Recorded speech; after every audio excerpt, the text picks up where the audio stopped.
There's a great line in Psalm 62, "Once has God spoken, twice have I heard it, that power belongs to God," which some of the rabbis took to mean that we hear the same scriptures different ways at different times in our lives.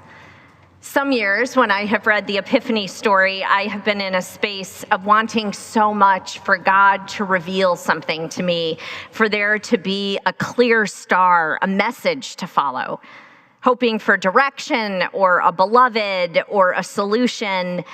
And some of you may be in that space right now. And if so, stay there, go for it. But with the death of President Carter, who did so much to try and create peace, I've been thinking about how the Magi story could have gone so differently. Best estimates are that they were on a 3 to 5 month journey each way from Persia to Bethlehem. That is a long time together. I mean, one of them was definitely a mouth breather, and another took the best part of meat every time, and another one couldn't stop talking about his mother, and a different one had a horrible verbal tic. They were all kind of completely awful. So am I. So are you. We are, each of us, made in God's image, and we can drive each other crazy. Our scriptures are filled with all sorts of stories of good and bad, and origin and choice. There's Cain and Abel, to be sure, where one kills another, and Jacob and Esau, where one tricks another, and David, who purposely kills a ton of people and is a serial philanderer. But in this little story, the Magi managed to, in the words of my friend Gretchen, keep their eyes on the baby, focus on what mattered, or as we hear in the letter to the Ephesians today, focus on what has been revealed and made known to humankind, which is that each of us has become heirs to the eternal kingdom through the grace of Jesus Christ, which means that each person we encounter is the one for whom Christ was born and died. And our lives, in whatever we are doing, are to make plain this truth as revealed in Jesus Christ to each person we meet. We are never really alone as humans. We're always part of a community of creatures. I learned recently that the third largest solid component of human breast milk is oligosaccharides. We practiced that one a long time. It just doesn't work. Oligosaccharides.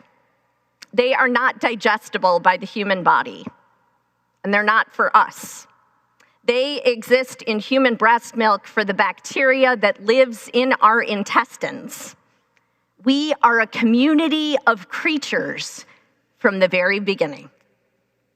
And according to neurotheologian, and I want to be one of those in my next life, neurotheologian Jim Wilder and psychiatrist Carl Lehman, we are wired for connection with others.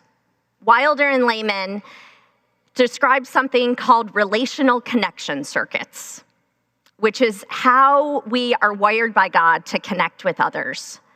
And when our relational connection circuits are firing, everything else goes better. We can have compassion for other people and see them as beloved children of God. And we are more creative in our own problem solving because our brains can make better connections.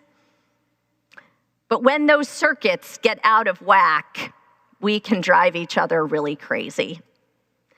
I started giving examples from my own life about this, but it was not appropriate for the pulpit and did not make me look good. So we'll just say, when our relational connection circuits get turned off, everything someone does is annoying. They started it. They never. They're against me and my team and my effort. And they need to be changed or corrected or removed. Or as the esteemed Anna Dewdney wrote in the Llama Llama Red Pajama books, your brain begins to fizz. It's not just that you don't agree with them and their position, which is always going to happen, but that the other person is fundamentally the problem to be solved and not, therefore, a child of God. But the Magi managed to hang together and keep their eye on the baby.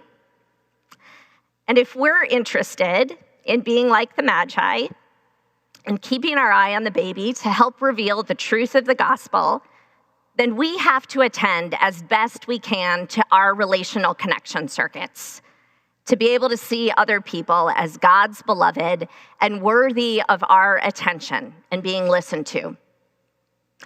In a 1995 interview, Terry Gross asked President Carter what it was like to be across the table from war criminals, knowing the crimes that they were guilty of. And President Carter responded, "The only thing I have to offer is my own integrity and an element of objectivity. My axe to grind is to try to bring peace and an end to human rights abuses. But it doesn't mean I go on ignorant of past crimes. I have to just realize that these people have committed crimes. In most cases, crimes have been committed on both sides. They may be much more onerous on one side than the other, but quite often, it's the scorned person or the despised person or the unsavory people in international judgment that will need someone to listen to their position." Now, we may not all become negotiators with war criminals, but we can be in the business of helping to spread the good news of Jesus Christ and make peace in our daily interactions with people. And in the business of making peace, there are no better experts in the Christian tradition than our peace brethren, like the Mennonites.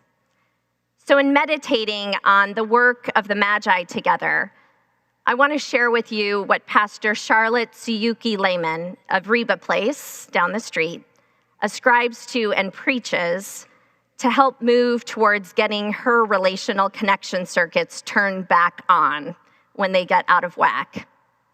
She talks about this in terms of doing weightlifting reps, that it is a practice of peacekeeping.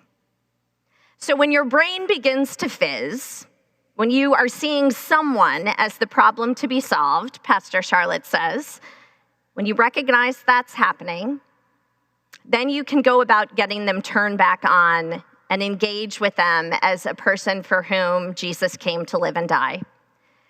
And she suggests 3 things in no specific order. One is to find someone else who can hear you, what you're going through, and provide emotional attunement or deep listening. Another is deliberate, specific appreciation, thanking God for something you recall in great detail. And this is not just like a fine peanut butter sandwich, but you meditate on a mountaintop memory that made you feel really close to God. And the third is whatever your prayer practice is. Singing, centering prayer, labyrinth walking, rosary, running, whatever regulates your breathing and nervous system enough that you can be open to God. And then once your relational connection circuits are turned back on, you can hopefully engage with the other person as a person and not a problem. Notably, all of these things take time, which the Magi had in spades. They had nothing but time together and a common focus. And I am kind of always in a rush. It is not something I am proud of, but it is a fact. I am generally an object in motion. But there's a famous study that took place at Princeton Seminary. A lot of you have probably heard about this. It's the Good Samaritan study, right? Where sociologists wanted to study what compelled people into compassion. And they wanted people who were predisposed to compassion. So they took a group of students who were studying the Good Samaritan parable, and they divided them into 3 groups. One group was told that they needed to get to another building across campus very quickly to do their sermon on the Good Samaritan. The next group was told that they needed to move at a steady clip, but they had time to get there. And the third group was told that they had all the time in the world, make your way over to building B. And for all three groups, along the way, there was a person slumped over in obvious distress. And of the three groups, only the third, who was told that they had time enough in the world to get to building B, consistently stopped to see if the person needed help.